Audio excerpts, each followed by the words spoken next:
One of these characters is a traitor. Someone here lowered the defense systems just long enough for CP0 to infiltrate the Labosphere and is actively working against the best interests of our heroes. The Straw Hats are all in the clear because they have no knowledge of how the island system works. Centauro is in the clear because he is on the floor, meaning that one of these 7 Vegapunks is a traitor with a capital T and also with a lowercase t. So we are going to get our monkey detective on the case to solve the mystery of the traitor of Egghead Island. And this is a really fun mystery. In chapter 1071, it's almost a throwaway moment. The defense is lower and then everyone goes, hey, you put those back up, we need those. And then it happens and we all move on. But a closer examination of this chapter and this arc in general reveals a series of tantalizing clues that Oda has laid out in plain sight. To set the scene, we began with our 2 factions separated. The Straw Hats and the Vegapunks protected in the Labosphere, and CP0 sort of just loitering around outside, not really knowing what to do, until suddenly and very suspiciously, the Labosphere defense systems are lowered, CP0 sneak on in, and then the defenses are raised once more. This was very intentional. Someone lowered the systems at this very moment, with our mystery being that no one was detected in the control room at the time. The Vegapunks who currently have an alibi are Lilith, Pythagoras, York, and Stella. All 4 of them were together when the defenses were dropped, and all 4 of them were very surprised, with the sole exception of York, who was just trapped in a food coma, which leaves 3 Vegapunks unaccounted for: Edison, Atlas, and the main body Stella. These 3 were nowhere to be seen when the defenses were lowered, putting immediate and obvious suspicion upon all of them. To begin with Stella, even though he was missing from the communal room, his alibi, as known to us as readers, is that he is currently being chased by a rabid jewelry Bonnie, thus significantly lowering his opportunity and likelihood of successfully executing such a traitorous action. But the more important factor of this investigation is motive, because as a fictional pirate robot clone detective, I am going to lay out all of my cards right at the beginning. Almost every Vegapunk, except for Stella, has a motivation to betray the group. Also, this video is sponsored by Raid Shadow Legends, the AAA game experience that gives you the power of nearly 700 champions in your pants, because that is where I assume that most of you keep your phones. But some of my favorite pant champions come from the elusive New Sylvan Watchers faction. Native to the jungles of Mistwood in the east of Teleria, do not expect a warm welcome from the Sylvan Watchers. In fact, expect pain, lots and lots of pain for the crime of trespassing on their lands. There's loads of character variety in this faction, with each champion being in tune with nature, many of whom sporting literal plants, mushrooms, and even entire trees. Plus, there's also the 12 days of raid for all new players running until January 10th, with prizes such as holiday-themed champions and Amazon gift cards worth up to $1,000. And for existing players, you can head over to the following link to find a special holiday promo code containing a delightsome festive gift. But there's more. New players use my link or scan the QR code right here to get a free starter pack with this cool in-game loot. Plus, MMA and pro wrestling megastar Ronda Rousey is available as a champion, which you can get by playing Raid for 7 days before February 20th, and you can also use the promo code RAIDRONDA to get a bunch of useful items to level her up. So do that thing, but for now it's back to you. Me. Almost every Vegapunk, except for Stella, has a motivation to betray the group. And as the patriarch of this very modern family, and the guy who genuinely wants to do ever so much good in the world, Stella, as far as we know, has little motivation to betray his own satellites. Especially considering he's the one who said, "Straw Hat, you have to get me off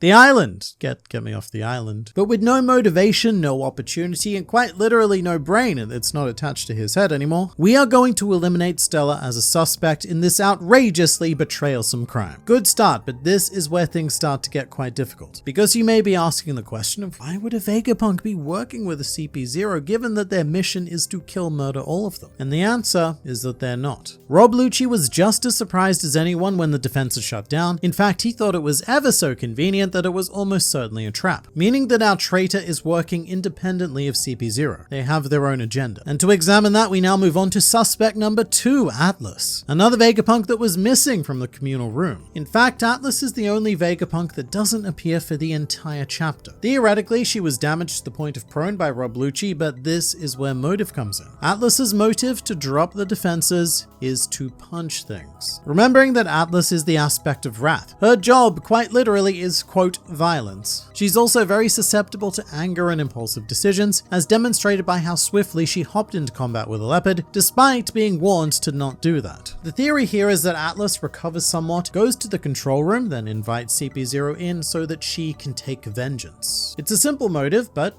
Atlas is a simple creature. Again, her job is to violence. There is one problem with Atlas, however, which is that the control room should have detected her if she was indeed the culprit. But we'll get into that mystery in a bit. Because for now, Atlas has a motive as well as the opportunity, and is still well and truly a suspect. As is Edison, the Vegapunk aspect of thinking, who I find particularly suspicious because his whereabouts in the chapter take quite a sudden shift. Edison is actually in the communal room with the other Vegapunks to begin with. He's there when Stellar is contacting the mysterious ally. However, when they notice the defenses drop, Edison, all of a sudden, where are you, mate? Because you're not there. To be fair, he may still be in the room and Oda just didn't see fit to draw him, but as depicted, only Lilith, York, Pythagoras, and Shaka are still in that communal room when it's relevant. So for the purposes of our investigation, Edison has no alibi, but does he have a motive? Like Atlas, this would be rather simple. Edison's motive would simply be that he had a great idea all of a sudden, and to implement it would mean lowering the island defense systems. In fact, it may even be part of a plan to help everyone, because Edison is the one who flagged that they need to keep CP0 busy in order to escape. And letting them into the Labosphere certainly does give CP0 something to do and keep them busy. Unfortunately, it's keeping them busy with murdering everyone, so I don't know how well thought out this plan would be from the aspect of thinking. But that's the thing about Edison. He is the Vegapunk of pure ideas. He doesn't necessarily think on the same plane of rationality as other fully formed individuals would. But here is the craziest thing. Even if Edison is present in the room and Oda just didn't bother to draw him, he still has a method of achieving this, and that would be through his cat assistant, a very random element introduced in chapter 1065, which may explain why the control room detection system failed, because it could not recognize the presence of a cat, which would then lead to some interesting irony, because a cat would be responsible for letting a much larger cat into the building, and thus the feline revolution has well and truly begun. But if you thought the other 4 Vegapunks were clear of suspicion, then you would be quite wrong, because suspect number, whichever one it is we're up to, is Pythagoras, who was actually the satellite responsible for restoring the island defense systems, which he did from the not control room, meaning that it's theoretically possible to shut the defenses down also from the not control room. So the alibi that our 4 satellites did have has now vanished quicker than Absalom in a women's bathroom. Pythagoras is labeled as the Vegapunk of wisdom. However, he's more accurately the Vegapunk of you do all of the hard work because no one else wants to, which is actually why I have a bit of a hard time suspecting him. Pythagoras is the workhorse who does what he's told. Of all of the satellites, he is the one least likely to act on independent thought. And while he did indeed have both the ability and opportunity to knock down the island defenses, even if it was him, it would have been because someone else ordered him to do it. And then I guess also ordered Pythagoras to act like he didn't know what was going on. So even if Pythagoras was the culprit, he is not the mastermind. He's more like the gun that shot the bullet instead of the hand that shot the gun that shot the bullet. And what I want to know is exactly whose hand that was. So we now cut to the appropriately trigger-happy suspect of Lilith. Quite literally the Vegapunk of evil. I mean, if a bad thing was going to happen, it should be no surprise that it would come from her, which is Lilith's entire motive. To be fair, the motive would likely be a lot more nuanced than that, and Oda lays this out quite carefully in the chapter. As before the defense systems are lowered, Lilith has a bit of a spat with Shaka over why she can't just go out there and fight CP0 herself. And then when the defenses are conveniently lowered and CP0 wanders on in, Lilith says, well, would you look at that? The thing that I wanted to happen happened, and now I get to shoot guns. It's incredibly convenient. The fact that Lilith wants something is then denied the thing, and then an incredible coincidence occurs that gives Lilith exactly what she wants. And it's very in keeping with her sinister aspect, because essentially what's happened here is that CP0 have now been trapped within the Labosphere, lured into their potential deaths, which is a very Lilith idea to come up with. By the way, I'd also like to point out just how bad an idea it was for all 3 agents to enter the Labosphere. At least one of them should have stayed behind to guard the Seraphim, because now Centauro could wake up and take command of them again. Still, I think the biggest issue with Lilith is that a betrayal from her is just too obvious, and in the end her existence could be more of a red herring, used to mask the actual traitor of Egghead. But at the same time, Lilith is undeniably the most suspicious Vegapunk.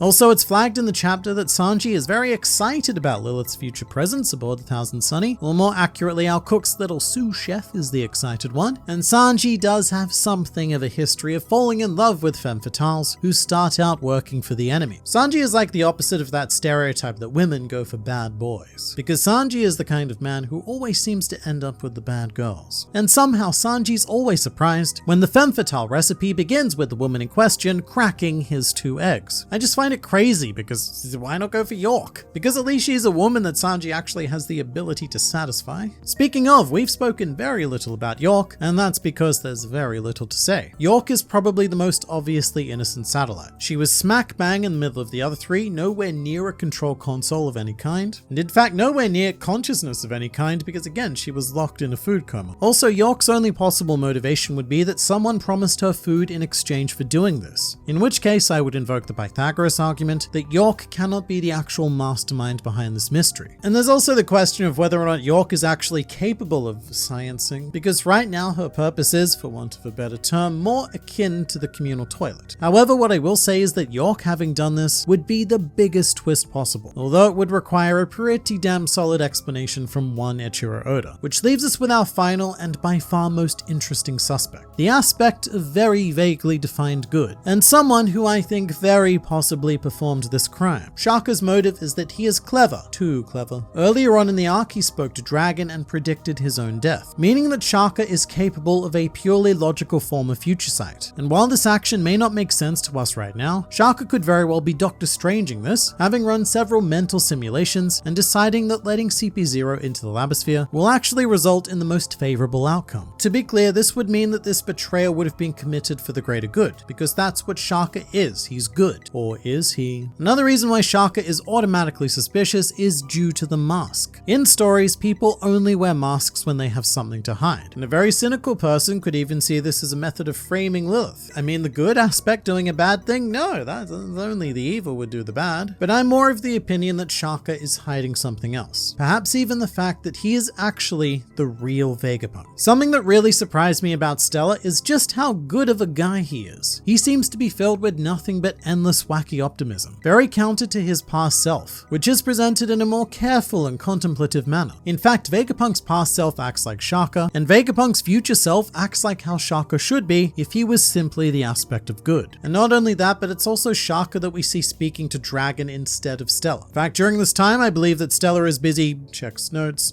playing in the junk pile. That's what he was doing. And Dragon even refers to Shaka as Vegapunk. And yes, all of the satellites do take on that name, but I just find it interesting that Shaka is the one conducting this actual conversation, rather than the man that we are led to believe is the actual Dr. Vegapunk. So that's my crazy conspiracy theory of the video. Stella is the satellite who remembers and even thinks that he is Dr. Vegapunk. Meanwhile, that is but a clever ruse, and the real Vegapunk is actually Shaka. Is it a crazy thought? Yeah. Do I actually believe it? Probably not. But regardless, Shaka is a whole new tier of mystery cake in and of himself. His motivations, his full capabilities, and even his identity are largely unknown. But when it comes to the more immediate concern of who is the Egghead Island traitor, I think what it boils down to is Shaka and Lilith. Pythagoras and York aren't independently minded enough to initiate this themselves, and they both lack a solid motive. Atlas and Edison are both suspiciously absent and do have equally as simple motives, but they still lie in the realm of incredibly unlikely. Meanwhile, Stella has no motivation as well as quite the solid alibi, leaving us seemingly with a classic struggle of good versus evil. So please do let me know in the comments who you think is the traitor of Egghead Island.